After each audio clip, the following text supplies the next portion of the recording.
In the ever-evolving landscape of Hollywood, where the line between human artistry and technological innovation blurs with each passing blockbuster, Emily Blunt has emerged as a fierce guardian of thespian integrity.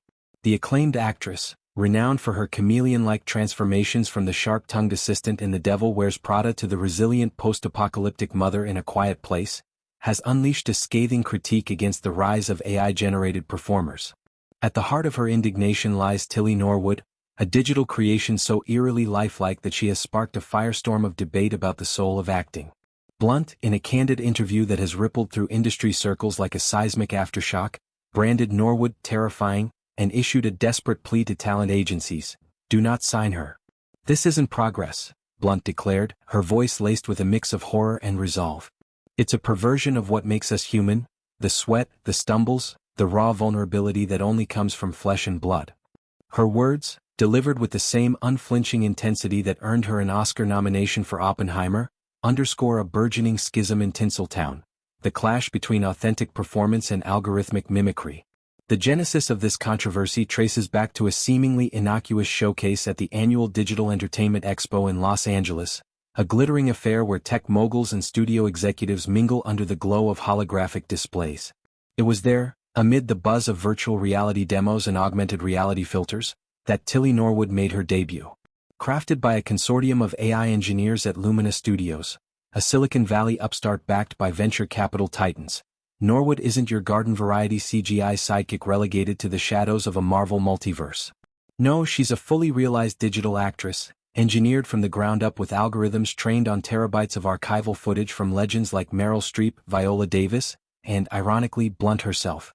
Standing, or rather rendering, at 5 feet 7 inches with cascading auburn locks, piercing hazel eyes, and a smattering of freckles that dance across her simulated cheeks, Norwood possesses an uncanny valley allure that's equal parts mesmerizing and menacing. Her audition tape, a 5-minute monologue from a streetcar named Desire delivered with Blanche DuBois's fragile ferocity, went viral within hours, amassing millions of views and drawing effusive praise from casting directors scouting for the next indie darling. But where enthusiasts saw innovation, a cost-effective, endlessly adaptable performer who never tires, ages, or demands residuals, Blunt saw apocalypse. I watched that tape and it chilled me to my core, she recounted in the interview, her British lilt sharpening with each syllable. It's not just the perfection, it's the absence.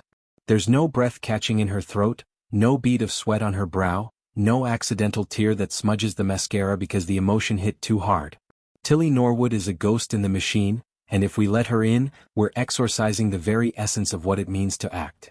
Blunt's plea extends beyond rhetoric. She's actively lobbying her own agency, Creative Artists Agency, CAA, and its peers to blacklist digital entities like Norwood. Talent agencies are the gatekeepers, she argued. They're supposed to nurture real talent, not plug-and-play avatars. Signing her would be like handing the keys to a robot and asking it to drive the soul of cinema. Her stance has ignited a powder keg, with hashtags like #HumanActorsOnly and #BanITilly trending across social media, pitting traditionalists against transhumanists in a battle for the industry's future. To understand the terror that Blunt evokes, one must delve into Norwood's creation, a Frankensteinian feat of machine learning that blurs the boundaries of authorship and authenticity. Lumina Studios, founded by former Google AI ethicist Dr. Elena Vasquez, describes Norwood as the dawn of symbiotic storytelling. Trained on a dataset comprising over 50,000 hours of performance footage, ethically sourced from public domain films and consented actor libraries, the AI model generates not just dialogue but micro-expressions, vocal inflections, and even improvised ad-libs based on script prompts. Vasquez, in a TED Talk that preceded the expo, enthused about Norwood's potential. Imagine an actress who can embody any role, any era, without the logistical nightmares of scheduling or salary negotiations. She's not replacing actors, she's augmenting them, allowing human creators to focus on the art while she handles the craft.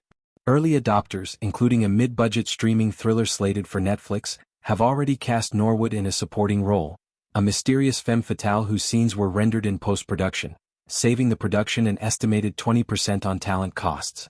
The results? Critics who screened early cuts were divided. Some hailed the seamless integration, while others decried it as soulless mimicry, a sentiment that Blunt amplified to operatic heights. Blunt's backlash isn't born in a vacuum. It's the culmination of years spent navigating an industry increasingly beholden to bytes over beats.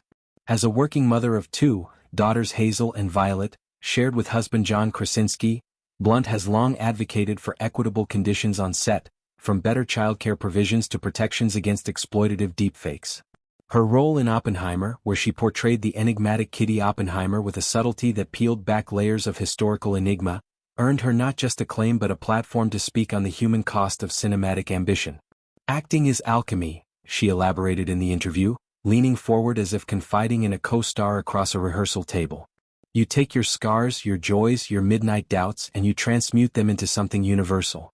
An AI can't grieve a lost parent or celebrate a child's first step. It simulates but it doesn't feel. And without feeling, what's left? A hollow shell parading as profundity."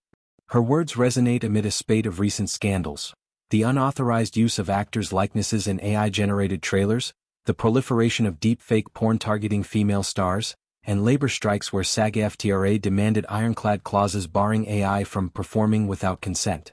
The ripple effects of Blunt's admonition have been swift and multifaceted.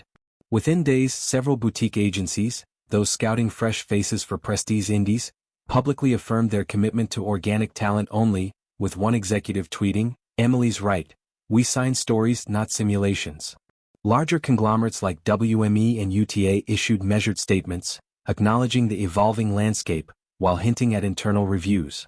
Meanwhile, Norwood's creators at Lumina fired back with a manifesto-style blog post, decrying the Luddite fearmongering, and positioning their digital darling as an ally to underrepresented actors. "Tilly amplifies voices that might otherwise be silenced by bias or geography," Vasquez wrote. "She's a tool for equity, not erasure." This counter-narrative gained traction among younger demographics, with Gen Z influencers championing AI as democratizing drama, arguing that digital performers could diversify casts beyond Hollywood's narrow beauty standards.